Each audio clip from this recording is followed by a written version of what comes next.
Entre las piedras calcinadas de Nínive, donde el sol castiga sin piedad los restos de lo que fue imperio, persiste un nombre que el viento susurra con temor: Semíramis.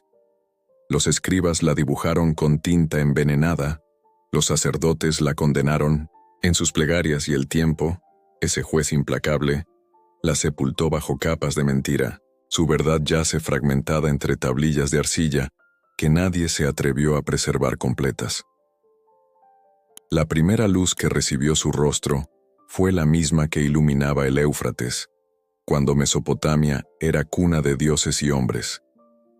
Algunos la identifican con Shamuramat, la viuda astuta que gobernó tras la muerte del rey asirio, levantando un trono sobre cadáveres ilustres. Otros niegan incluso su existencia, convirtiéndola en fantasma necesario, en advertencia fabricada contra la mujer que osa empuñar el cetro reservado a manos masculinas.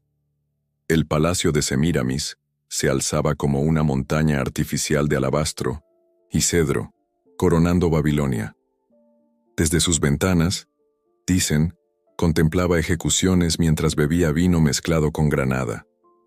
Sus ojos, descritos como pozos de obsidiana líquida, no pestañeaban ante la muerte. Había aprendido, desde niña, que el poder solo respeta a quien lo ejerce sin temblor en la mano. Los primeros años de su reinado quedaron marcados por una extraña dualidad. La ciudad florecía bajo su administración meticulosa, mientras los túneles bajo el palacio, según relatos posteriores, se llenaban de huesos sin nombre. Ordenó construir acueductos que llevaban agua a jardines imposibles, suspendidos entre cielo y tierra, pero también muros tan altos que el sol apenas acariciaba sus calles interiores. Semíramis, arquitecta de mundos contradictorios, creaba belleza con la misma determinación con que destruía a sus enemigos. En las noches de luna llena, cuando el calor asfixiaba incluso a los inmortales, la reina convocaba a sus consejeros. Los recibía sentada sobre un trono tallado en obsidiana negra, su cuerpo apenas cubierto por telas translúcidas importadas de tierras lejanas. Era su forma de recordarles que ella no era solo mente política, sino también cuerpo deseado y temido. El poder, comprendía Semíramis, residía tanto en la carne como en la corona. Los archivos reales, meticulosamente expurgados tras su caída, apenas preservan decretos con su sello. Una sistemática operación de borrado histórico la transformó en leyenda obscena, en monstruo femenino. Los mismos sacerdotes que habían bendecido su ascenso al trono, años después la describieron como hija de demonios del desierto, mujer escorpión, devoradora de hombres. ¿Qué verdad esconden estos silencios? ¿Qué amenaza representaba una mujer que gobernaba como ningún hombre había gobernado antes? Los jardines colgantes, atribuidos posteriormente a Nabucodonosor, llevan la marca de su visión imposible. Las fortificaciones que resistieron siglos, después de su muerte, testimonian su comprensión estratégica, pero su nombre fue cuidadosamente extirpado de los registros oficiales, convertido en veneno lingüístico. Entre los escombros de la historia, Semíramis permanece atrapada en el limbo de los injustamente olvidados. Su crimen verdadero no fue la crueldad, virtud celebrada en reyes varones, sino haber nacido mujer en un mundo que solo concebía el poder como atributo masculino. Y así, mientras la arena del desierto continúa sepultando los vestigios de su imperio, el fantasma de la reina asiria vaga por los pasillos invisibles de la historia, esperando que alguien descifre la verdad tras la leyenda construida con sangre. La cámara nupcial de Semíramis permanecía en penumbra perpetua. Lámparas de aceite perfumado arrojaban sombras danzantes sobre paredes recubiertas de lapislázuli y oro. Era un santuario de placeres prohibidos, un templo donde la muerte y el éxtasis se entrelazaban como amantes predestinados. Los cortesanos murmuraban con voces apenas audibles sobre el ritual que allí se consumaba cada noche sin luna. El protocolo había sido establecido tras la muerte del rey, cuando Semíramis comprendió que debía crear un nuevo orden. Para mantener su trono en un mundo de generales ambiciosos y sacerdotes intrigantes, Necesitaba convertir su debilidad femenina en ventaja sobrenatural. La reina institucionalizó entonces lo que los cronistas posteriores llamarían la noche sin retorno. Cada ciclo lunar, un esclavo era seleccionado entre los más perfectos del imperio. Hombres de todas las tierras conquistadas, lavados con aceites aromáticos, vestidos con lino egipcio, instruidos en las artes amatorias más refinadas. Durante una noche, ese elegido se convertía en consorte temporal de la reina, en depositario efímero de sus deseos más íntimos. Al amanecer, mientras el sol naciente bañaba los jardines colgantes, el hombre era ejecutado con un fino cordón de seda púrpura. Su cuerpo, tratado con ungüentos preservantes, desaparecía en cámaras subterráneas que nadie, salvo la reina, conocía en su totalidad. En las tablillas de arcilla que sobrevivieron a la destrucción sistemática, se menciona una noche particular que alimentó la leyenda negra de Semíramis durante milenios. La víspera de la campaña militar contra Persia, la soberana ordenó que 100 esclavos fueran preparados para ella. Desde el atardecer hasta el alba, uno tras otro, desfilaron por su lecho. Ninguno sobrevivió para contar lo sucedido en aquella cámara de placer y muerte. Un sacrificio a los dioses de la guerra, explicó Semíramis a sus generales cuando cuestionaron el derroche de vidas. Cada gota de sangre derramada nos asegura victoria en el campo de batalla. Los militares, supersticiosos como solo pueden serlo quienes enfrentan la muerte a diario, no osaron contradecirla. El pueblo, que adoraba a su reina por la prosperidad que había traído, interpretó el sacrificio como prueba de su naturaleza semidivina.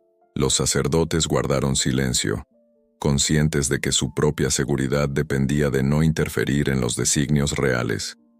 Pero los escribas, esos tejedores silenciosos de la memoria colectiva, registraron el evento con horror calculado.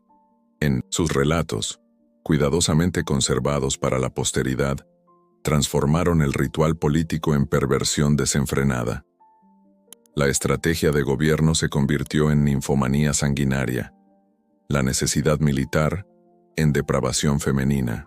Aquellos textos, rescatados siglos después cuando ya nadie recordaba el contexto, cimentaron la imagen de Semíramis como monstruo con rostro de mujer.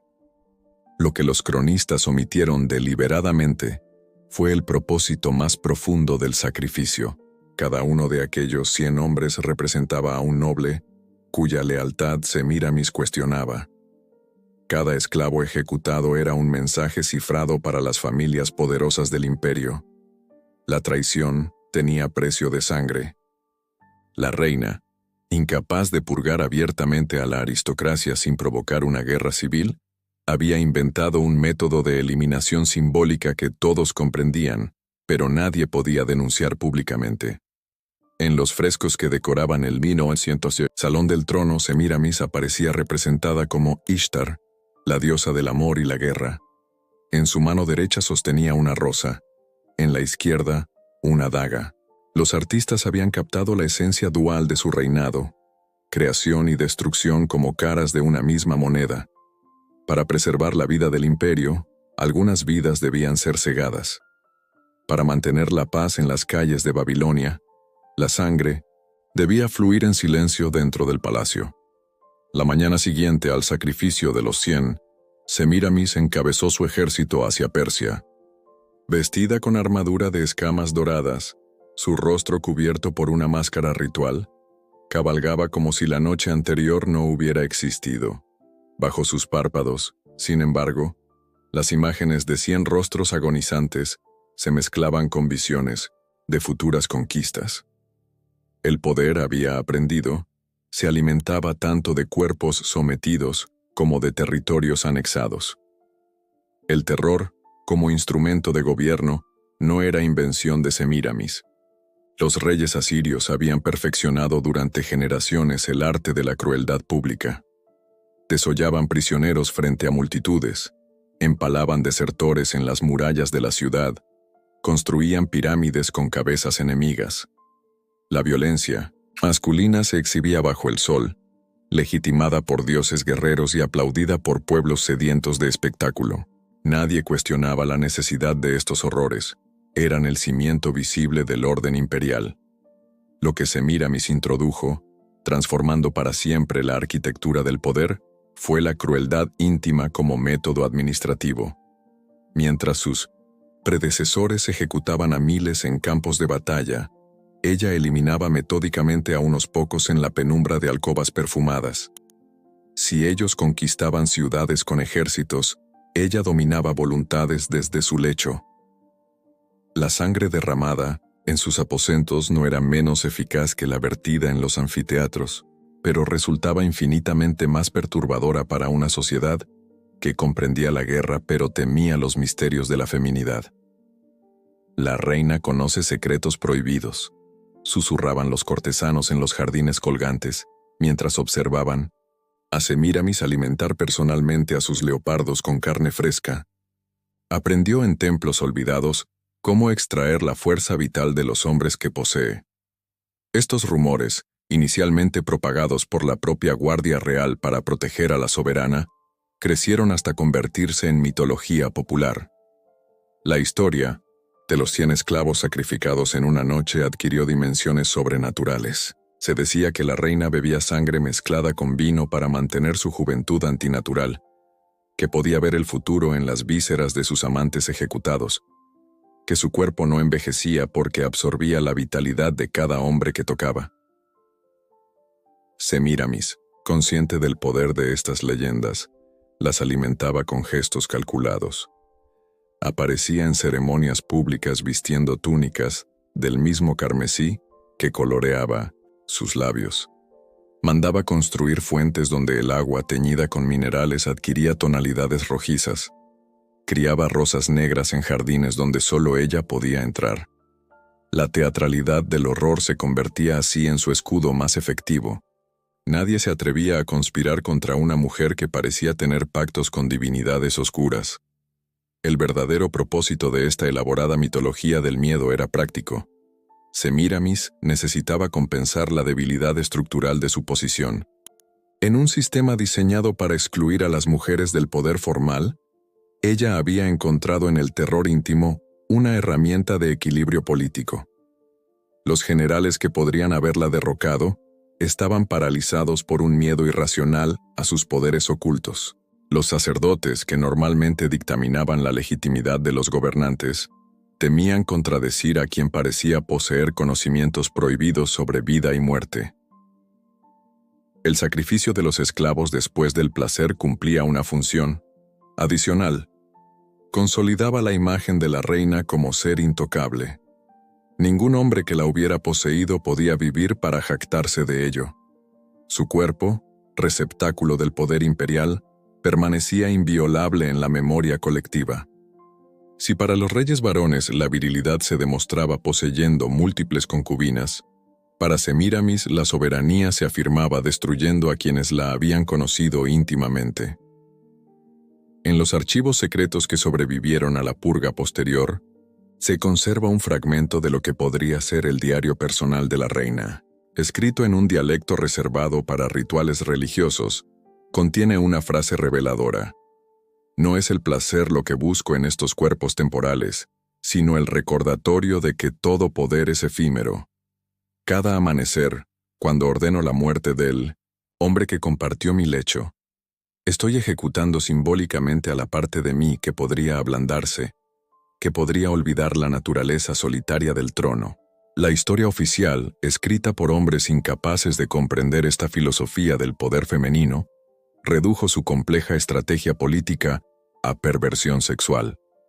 La transformaron en monstruo precisamente porque no podían aceptar que una mujer hubiera comprendido y mejorado los mecanismos masculinos de dominación. Semíramis había aprendido que, en un mundo regido por la fuerza bruta, la única ventaja posible para una reina era convertir el miedo en arte, el terror en sistema, la crueldad en lenguaje cifrado de gobierno. Décadas después, cuando nuevos reyes ocuparon el trono de Asiria, mantuvieron muchas de sus innovaciones administrativas, sus códigos legales, sus sistemas de irrigación, pero su método más efectivo, el uso calculado del terror íntimo como tecnología de poder, fue deliberadamente olvidado, enterrado bajo capas de condena moral, convertido en anécdota escandalosa más que en legado político. No fueron espadas las que derrocaron a Semíramis, sino plumas impregnadas de odio sistemático. Su caída comenzó mucho antes de que su cuerpo abandonara el trono, en los susurros de pasillos palatinos, en tablillas de arcilla donde cronistas oficiales tejían mentiras destinadas a sobrevivirla. La conspiración más efectiva contra la reina fue lingüística: transformar su reinado en aberración, su gobierno en episodio vergonzoso, su nombre en sinónimo de exceso femenino. El proceso de destrucción memorial comenzó en los templos. Los sacerdotes, quienes habían tolerado a Semíramis mientras necesitaban su protección, iniciaron una campaña de deslegitimación teológica. En sus interpretaciones de presagios, en sus oraciones públicas, comenzaron a vincular sequías y enfermedades con la ira divina ante el gobierno antinatural. Las deidades masculinas, afirmaban, no podían seguir bendiciendo a un imperio cuya cabeza era mujer. La religión, siempre herramienta política en Mesopotamia, se convirtió en ariete contra los cimientos simbólicos del poder de Semíramis. Los dioses han hablado en sueños, declaró el sumo sacerdote durante una ceremonia de purificación. El trono asirio debe volver a manos masculinas o la tierra misma nos devorará. Simultáneamente, en las casas de escritura donde se formaban los futuros administradores imperiales, maestros ancianos modificaban sutilmente la narrativa histórica. En los nuevos textos educativos, las victorias militares de la reina eran atribuidas a sus generales. Sus innovaciones arquitectónicas pasaban a ser obra de consejeros anónimos.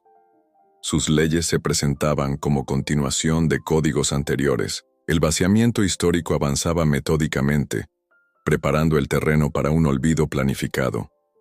La aristocracia, que había acumulado rencores bajo el yugo de Semíramis, financiaba a poetas para que compusieran sátiras donde la soberana aparecía como bestia insaciable, bebedora de sangre, devoradora de virilidad.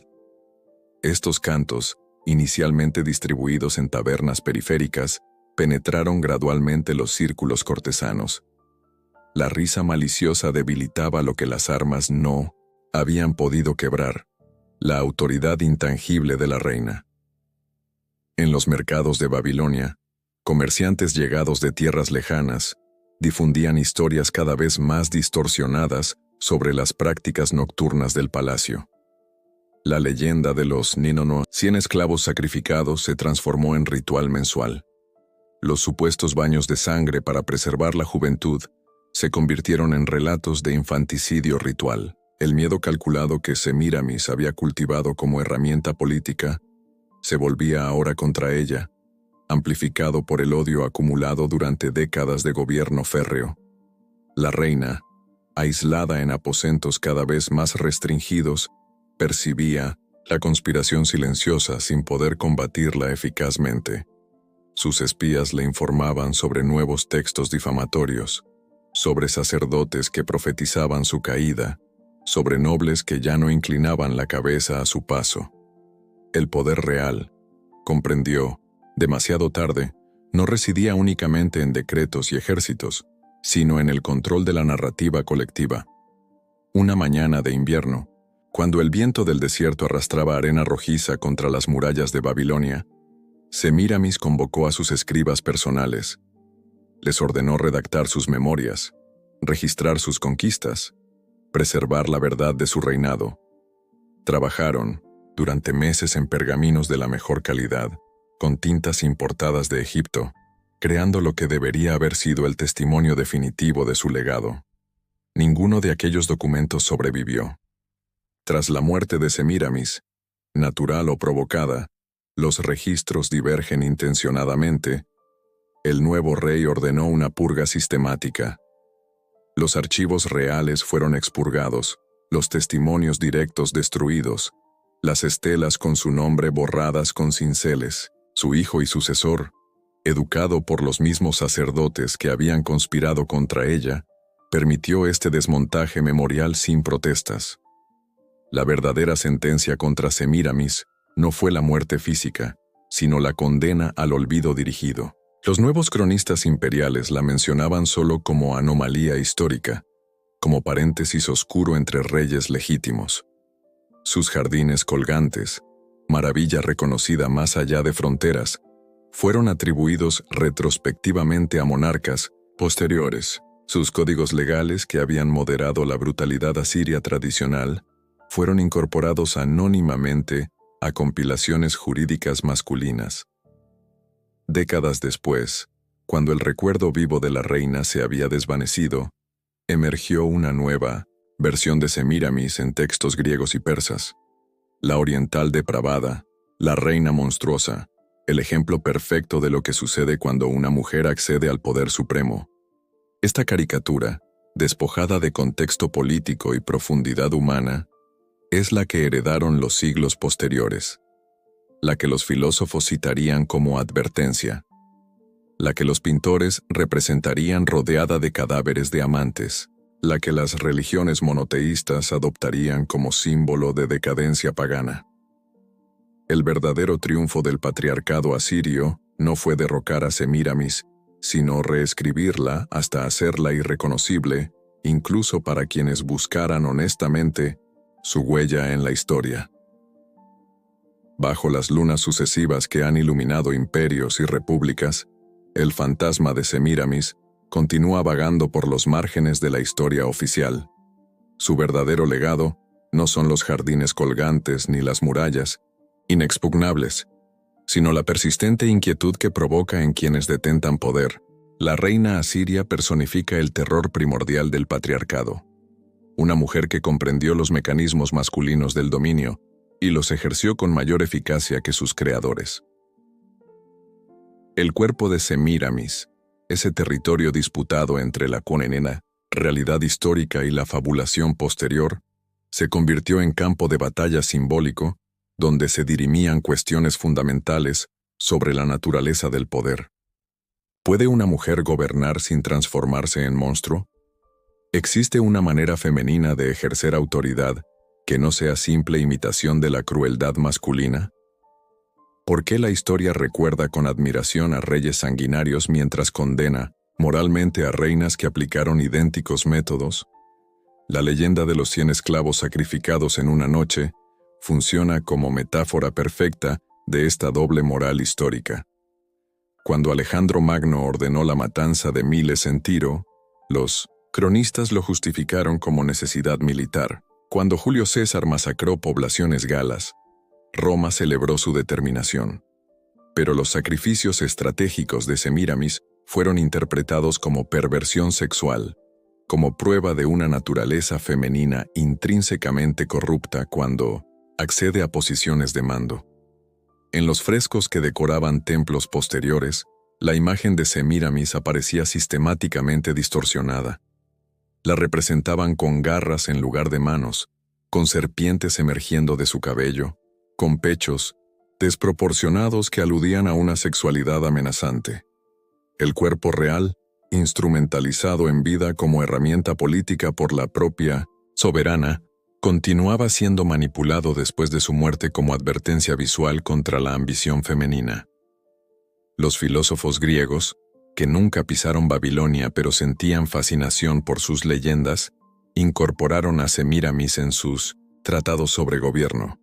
La convertían en ejemplo negativo, en caso extremo que demostraba por qué las mujeres debían ser excluidas de la esfera pública. La reina asiria, escribió Aristóteles sin verificar fuentes, confirma que la naturaleza femenina, cuando no es templada por la guía masculina, tiende inevitablemente hacia excesos pasionales que destruyen el orden cívico.